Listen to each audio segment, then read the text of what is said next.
Hi friends, welcome back to Shaivi's వంటలు. ఈరోజు మనము ఉప్మా తయారు చేసే విధానం చూద్దామండి. ఉప్మాకి కావలసిన పదార్థాలు ఉప్మా రవ్వ, టమోటో, ఉల్లిపాయ, మిర్చి, సాల్ట్, జీలకర్ర, జీడిపప్పు, క్యారెట్ అండి. యాక్చువల్లీ క్యారెట్ కూడా వేసినట్లయితే కొంచెం కలర్ఫుల్గా కనిపిస్తుందండి. అదేవిధంగా మనకు క్యారెట్ తినాలి అంటే కొంతమందికి ఇష్టం ఉండదండి. అదే క్యారెట్ విత్ ఉప్మా అనుకోండి, కొంచెం లైట్గా తినాలనిపిస్తుందండి ఎవరికైనా. సో కాబట్టి ఈరోజు మనము ఉప్మాను తయారు చేసే విధానం చూద్దామండి. స్టవ్ ఆన్ చేసి ప్యాన్లో సరిపడినంత ఆయిల్ను వేద్దామండి. ఉప్మా రవ్వకి కొంచెం ఆయిల్ ఎక్కువ ఉంటేనే కొంచెం బాగా తినాలనిపిస్తుందండి, కొంచెం టేస్టీగా కూడా ఉంటుంది.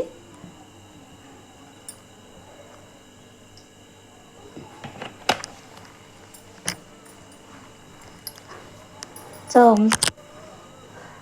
ఆయిల్ అనేటువంటిది కొద్దిగా వేసిన తర్వాత ఇందులో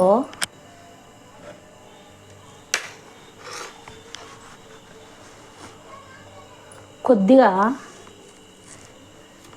జీలకర్ర, తర్వాత కొన్ని పోపు దినుసులు వేస్తున్నామండి. పోపు దినుసులు వేసిన తర్వాత కొద్దిగా కరివేపాకును కూడా వేస్తున్నామండి. ఇవి కొద్దిగా వేగాక ఇందులో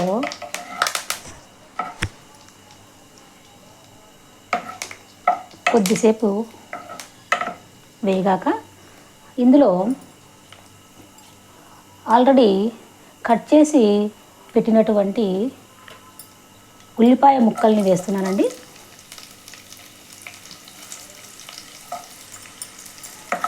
సో ఈ ఉల్లిపాయ ముక్కలు దాదాపుగా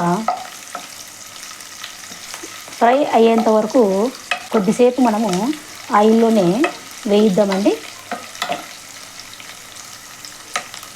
ఉల్లిపాయ ముక్కలు కొద్దిగా వేగిన తర్వాత ఇందులోనికి కట్ చేసి పెట్టుకున్నటువంటి క్యారెట్ ముక్కలను వేయాలండి.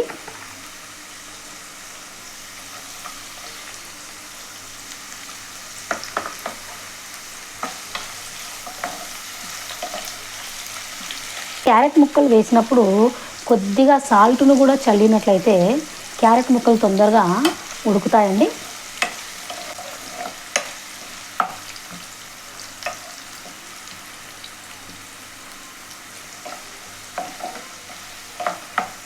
దాదాపుగా చాలామంది క్యారెట్ ముక్కలను డైరెక్ట్గా తీసుకోలేరండి. సో ఈ విధంగా మనము తినేటువంటి వాటిల్లో చిన్న చిన్న ముక్కలుగా కట్ చేసినామనుకోండి, క్యారెట్ అనేటువంటిది తినొచ్చండి.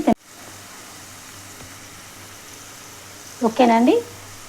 ఇప్పుడు క్యారెట్ ముక్కలు కొద్దిగా కలర్ చేంజ్ అయ్యండి. ఇందులోకి పచ్చిమిర్చి, అదేవిధంగా కట్ చేసి పెట్టుకున్నటువంటి టమోటో ముక్కల్ని వేస్తున్నానండి. అదేవిధంగా జీడిపప్పును కూడా వేసానండి. సో వీటన్నింటినీ కొద్దిసేపు బాగా కలపాలండి.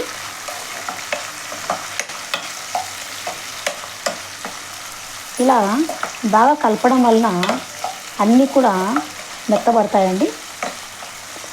దాదాపుగా ఒక 3 నుంచి 4 నిమిషాల టైం పడుతుందండి. ఇవన్నీ కూడా బాగా మంచి కలర్ వచ్చి మంచి ఫ్లేవర్ రావడానికి కొద్దిగా టైం అనేటువంటిది పడుతుందండి.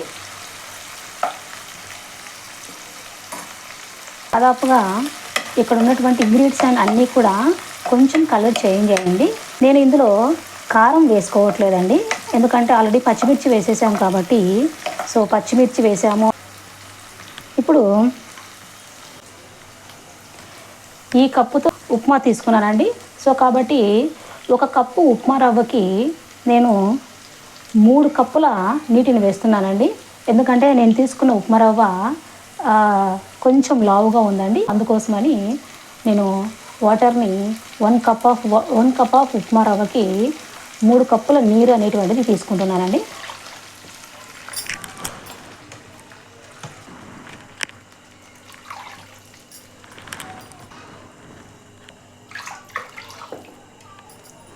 ఓకేనండి.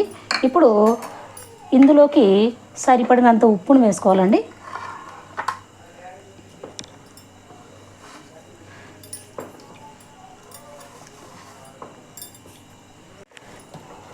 ఓకే అండి. సరిపడినంత ఉప్పును వేసిన తర్వాత ఈ నీరు అంతా కూడా బాగా మరిగేంత వరకు కొద్దిసేపు మూతను పెట్టేద్దామండి. ఓకేనండి. ఇప్పుడు మూత తీసి బాగా నీరు మరుగుతోందండి. ఈ మరుగుతున్న నీటిలో తీసుకున్నటువంటి ఉప్మా రవ్వను వేయాలండి.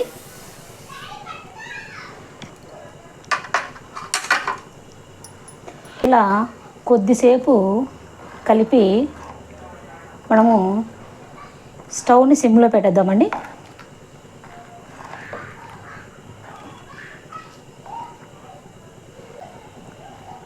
సో స్టవ్ని సిమ్లో పెట్టేద్దామండి, మూత పెట్టేసి.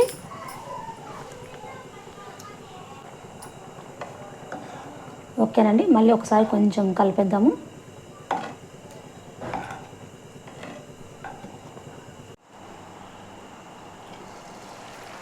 ఓకేనండి. ఇప్పుడు ఉప్మా చాలా కలర్ఫుల్గా తయారైందండి. ఇందులో కొద్దిగా కట్ చేసి పెట్టుకున్నటువంటి కొత్తిమీరను గార్నిష్ లాగా వేసేద్దామండి. జీడిపప్పు క్యారెట్తో చేసినటువంటి ఉప్మా చాలా టేస్టీగా ఉంటుందండి. దీనిని పిల్లలు కూడా చాలా కలర్ఫుల్గా ఉంటుంది కాబట్టి తినడానికి కూడా ఇష్టపడతారండి. ఇప్పుడు మనము సర్వ్ చేసుకొని తినేసేయడమేనండి.